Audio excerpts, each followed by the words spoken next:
তাহলে আজকে আমরা health of human health of disease, তার মধ্যে আজকে আমরা 8.5.1 এসে গেছি, adolescence and drug alcohol abuse. এই পার্টটা আমরা আজকে এনইটি মেডিকেলের জন্য দেখব। এর আন্ডারে কেমন ধরনের কোশ্চেন, কেমন কি আসছে, সেই পার্টগুলো আমরা একটু দেখবো। চলো আমরা প্রথম একটা জিনিস আমাদের সব থেকে আগে জানা উচিত, সেটা হচ্ছে অ্যাডোলেসেন্স। অ্যাডোলেসেন্স কথাটা ভেরি ইম্পর্টেন্ট, তোমরা হয়তো অনেক সময় শুনেছো, অনেক মানে কারণের জন্য এই ওয়ার্ডটা বেশি ইম্পর্টেন্ট। এটা আলটিমেটলি কি জিনিস জানো? both a period and a process during which a child become the mature in terms, তার আলটিমেটলি অ্যাটিটিউডস বলো, তার behave like believes in the effective perception in the society. Like আমরা তোমাকে বলি তুমি একটা বড় হয়ে গেছো, তুমি লাইক অ্যাডাল্ট হয়ে গেছো, একটু অ্যাডাল্টের থেকে অ্যাডোলেসেন্সের একটু ডিফারেন্স আছে। এটাকে আমাদের কনফিউজ হলে চলবে না। মানে অ্যাডোলেসেন্স মানে তোমার ভেতরে কিছু বায়োলজিক্যাল দিক থেকে যদি আমরা বলতে চাই, অ্যাডোলেসেন্স বলতে পারো যেখানে একটা পিউবার্টি টাইম, যেখানে তোমার মধ্যে সেক্সুয়াল ম্যাচুরেশন আসে, যেখানে তোমার মধ্যে অনেক বেশি হরমোনাল চেঞ্জ হয়। তার ফলে তোমার মধ্যে কি আসে, অনেক ডিফারেন্ট লেভেলের তোমার মধ্যে ফিজিওলজিক্যাল, সাইকোলজিক্যাল, বিহেভিয়ার, অল লেভেলে তোমার মধ্যে একটা চেঞ্জ আসে। তোমাদের সবার মধ্যেই, অনেকের মধ্যে অলরেডি এসে গেছে এটা। তাহলে এইখানে দেখবে এই জন্য সোসাইটিতে, এই জন্য তুমি এই সময় একটা ভেরি ইম্পর্টেন্ট রোল প্লে করতে থাকো। তাহলে এই যে সময়টা আমাদের ভেরি ইম্পর্টেন্ট, সেটা 12 to 18 years of the age, এটাকেই আমরা বলি মেনলি তোমার অ্যাডোলেসেন্স টাইম।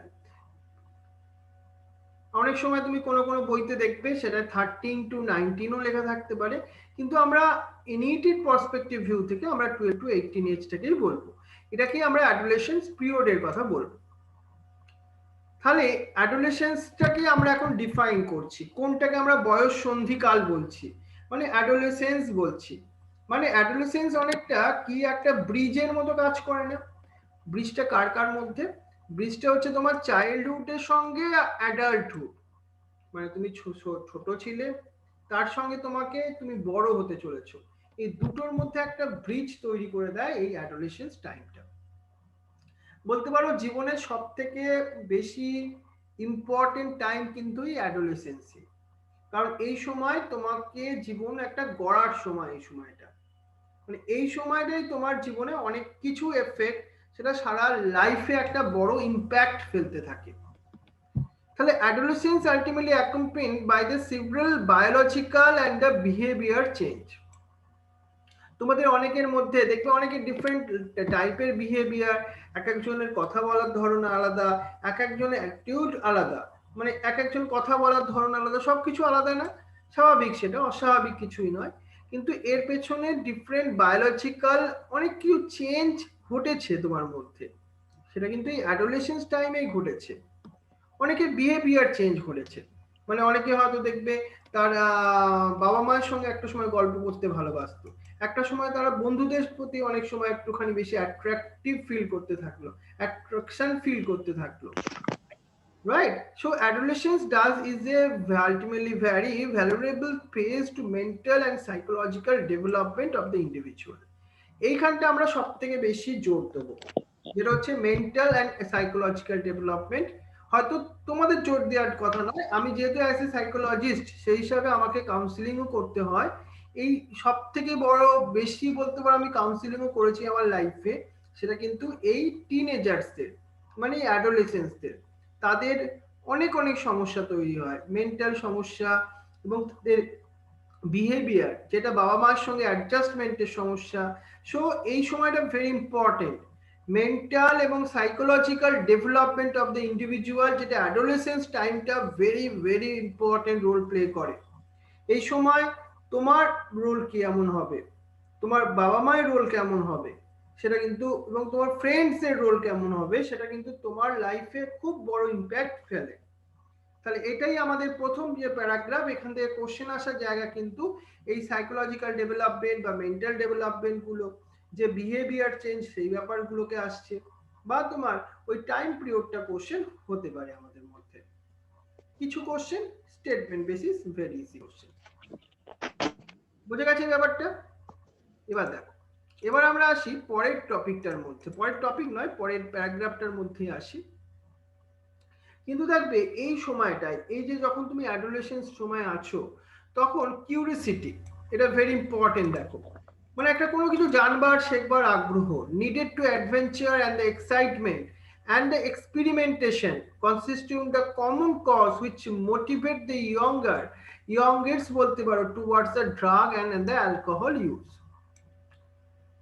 কোনো জিনিসের প্রতি কিউরিওসিটি থাকাটা খুব ভালো, অ্যাডভেঞ্চার বা এক্সাইটমেন্ট থাকাটাও খুব দরকার, আর এক্সপেরিমেন্টেশন, মোটিভেশন এটাও থাকা দরকার, কিন্তু সেটা কোন দিকে সেটা very important.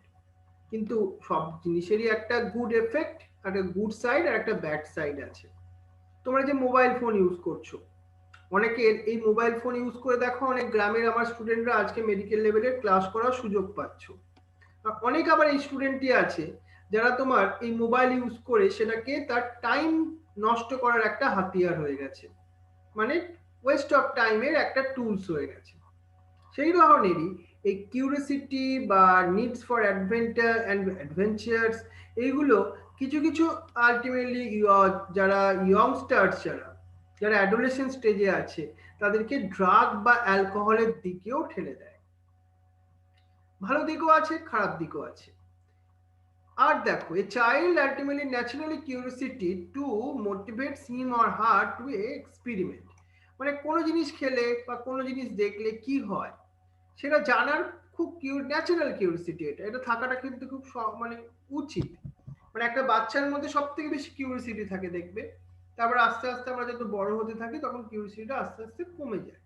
Curiosity is very important, কিন্তু তোমার নলেজ এবং তোমার বলতে পারো এক্সপিরিয়েন্স, সেটা হওয়া উচিত কার ওপর, তোমার কোন কিউরিওসিটিটা তোমার পক্ষে গুড অ্যান্ড কোন কিউরিওসিটিটা তোমার পক্ষে ব্যাড, সেটা তোমার পক্ষে কিন্তু তোমার একটা জাজমেন্ট করার তোমার ক্ষমতা থাকা উচিত।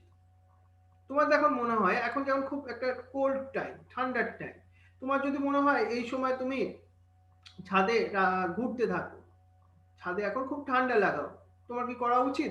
তোমার যদি মনে হয় দেখি এখন ছাদে উঠে কি হয়, ছাদে কি এখন ঠান্ডা লাগছে, কেমন ধরনের ঠান্ডা লাগছে, এই ধরনের কিউরিওসিটি কিন্তু not for good for your body, not for your health. ঠিক তেমন ভাবে এই ধরনের experimental curiosity is natural, but that is not always be good for your mind or your body. So this is ultimately complicated further by effect the mind for perceive as ultimately benefits of alcohol and drug use. ঠিক একইভাবে এই কিউরিওসিটিটাই অনেকের ক্ষেত্রে নিয়ে যায় তাদেরকে তাদের জীবনের সব থেকে বড় খারাপ পরিণতির দিকে। কি সেটা? অ্যালকোহল বা ড্রাগের ইউজের দিকে। তুমি বলবে কেন, অনেক ডক্টররাও অ্যালকোহল খায়, কিন্তু সেইটা কিছু কিছু সেইগুলো এক্সেপশনে আমি ধরবো। যারা ভালো ডক্টর তারা কিন্তু আলটিমেটলি অ্যালকোহল তো বাদ দিয়ে দাও, ড্রাগ এসবের দিকে তারা কিন্তু একবারই অ্যাডিক্টেড নয়।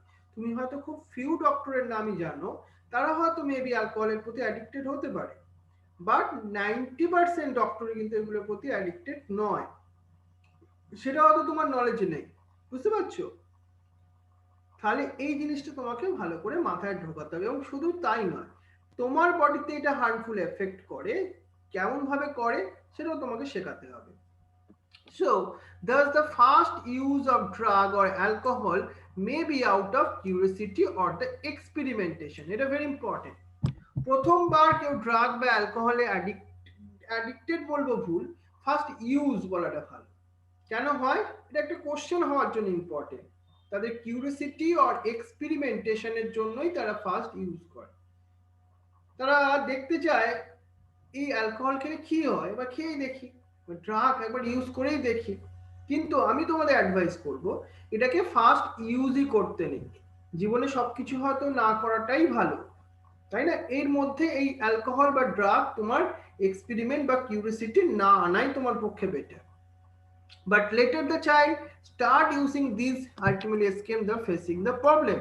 এরপর কি হয়ে যায়, এই ফার্স্ট ইউজ থেকে আস্তে আস্তে এটা অ্যাডিকশনে তোমার কনভার্সন হয়ে যায়। Of late, the states pressure and the academics or the examination has played a significant role to pursuing the youngster to try to alcohol and drugs. একটা সময় কি হয়, যারা এই ধরনের অ্যাডিকশনে পড়ে যায় তাদের সব থেকে বেশি তোমাদের মতো বয়সে হ্যাম্পার হয় কোথায়, তাদের একাডেমিক্স লাইনটা, তাদের এক্সামিনেশনের টাইমস গুলোতে। আলটিমেটলি তারা এক্সামিনেশন বা একাডেমিক লাইন থেকে অনেকটা দূরে চলে যায়। তাহলে মনে রাখবো, the perception among youth that it is cool or progressive to smoke, এই যে স্মোক দেখবে, স্মোকিং ব্যাপারটা বা use of drug or alcohol is also in a way to major cause of youth to start this habit. দেখো, among the ইউথের মধ্যে একটা, it is ultimately cool or progressive to smoke, এই যে তোমার ড্রাগ হোক, অ্যালকোহল হোক বা স্মোক বা সিগারেট স্মোকিং বলতে পারো, এইটাও কিন্তু টিনেজারদের ক্ষেত্রে যে কিউরিওসিটি থেকে শুরু হয়, সেটা একসময় কিন্তু একটা অ্যাডিকশন পর্যন্ত পৌঁছে যায়। কিন্তু এই অ্যাডিকশন গুলো হওয়ার পেছনে অনেক কিছু কারণ রেসপন্সিবল, যেমন television, movies, news paper, internet also help to promote this perception. তাহলে এইগুলো আমাদের মাথায় রাখো। তুমি কিছু অ্যাড দেখছো টিভিতে, এইগুলোতেও তোমার অ্যাডিকশন বাড়তেই পারে। আমি বারবার বলছি, সেজন্য তোমাকে মাইন্ডে কন্ট্রোল করাটা শিখতে হবে, কোনটা গুড কোনটা bad.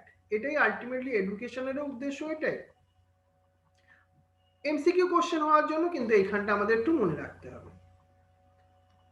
Other factors that have been seen to be associated with the drug and alcohol abuse among the adolescents are the unstable and the unsupportive family structure and the peer pressure. আমি তোমাকে television, movies বা এগুলোর কথা বললাম, তো এছাড়া আরো কিছু দেখো যেটা এই অ্যাডোলেসেন্স সময়ে তোমার অ্যালকোহল অ্যাবিউজের হওয়া বা ড্রাগের অ্যাবিউজ হওয়ার পেছনে একটা বড় কারণ আনসাপোর্টিভ ফ্যামিলি স্ট্রাকচার। তোমরা অনেকেই লাকি যাদের একটা এত ভালো বাবা মা আছে, যারা তোমাদেরকে ভাবে এত সুন্দর একটা অনলাইন ক্লাস করতে তোমাদেরকে হেল্প করছেন, কিন্তু অনেক বাবা মাই আছেন তারা আনসাপোর্টিভ হয় অনেক সময়। শুধু তাই নয়, একটা পিয়ার প্রেশার, সেটাও বড় এফেক্ট করে কিন্তু এই ধরনের অ্যাডিকশন গুলো হওয়ার পেছনে। আজকে একটা ছেলেকে যারা অ্যালকোহলে অ্যাডিক্টেড হয়, তাদেরকে আমরা অনেক সময় দোষারোপ করি, কিন্তু তার পেছনে অনেক কিছু কারণ আছে। আমাদের গার্জেনদের, টিচাররাও একটা ভেরি ইম্পর্টেন্ট রোল প্লে করে। বুঝতে পারছো? আমরা বাচ্চাদেরকে, স্টুডেন্টদের বারবার শেখাই, তুই পারবি না, তোর দ্বারা হবে না। এই ধরনের কথাগুলো কিন্তু একটা বাচ্চার মনে অ্যাডোলেসেন্স সময় বড় ইম্প্যাক্ট ফেলে। সেখান থেকেও তারা এই ধরনের অ্যাডিকশনে যেতে পারে। বুঝতে পারছো? তার কনফিডেন্স ভেঙে দেওয়াটা কখনোই কারো টিচারের উদ্দেশ্য হওয়া উচিত নয়। তাহলে এই পার্টটা অবধি আমরা পড়লাম এখন। এরপরে আমরা আবার তোমাকে একটা নতুন লিঙ্ক পাঠাচ্ছি, সেখানে তোমরা জয়েন করো। তারপরের পার্টটা আমি ওখান থেকে আবার শুরু করছি। ওকে, তাহলে ভালোভাবে বুঝে নিলে এই ব্যাপারটা, এই অ্যাডোলেসেন্স টাইমের একটা বড় প্রবলেম, সেখান থেকে কিন্তু তোমাকে বার হতেই হবে। তোমাকে এতে কোনোদিনও অ্যাডিক্টেড হলে চলবে না, এটাই কনক্লুশন। ওকে, চলো আমি আবার নতুন লিঙ্ক পাঠাচ্ছি একটা।